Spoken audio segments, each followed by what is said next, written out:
ஓம் சக்தி. வரும் 21/9/2025 புரட்டாசி மாதம் 5ஆம் தேதி ஞாயிற்றுக்கிழமையன்று மகாலயபட்ச அமாவாசை வருகிறது. அதாவது புரட்டாசி மாத அமாவாசை வருகிறது. அன்று நாள் முழுவதும் அமாவாசை இருக்கிறது. இந்த புரட்டாசி மாத அமாவாசையில் திதி கொடுப்பது மிகவும் சிறப்பு. மகாலயபட்ச 15 நாளில் கொடுக்க முடியாதவர்கள் இந்த அமாவாசையில் கண்டிப்பாக திதி கொடுக்க வேண்டும்.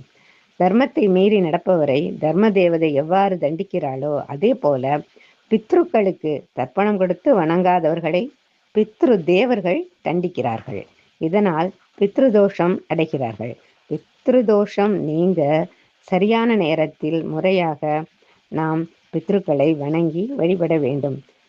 பித்ருதோஷம் நீங்க அன்னதானம் மற்றும் பசுவிற்கு உணவு கொடுத்தல் போன்றவை நியதியாக கொள்ளப்பட்டு வருகிறது.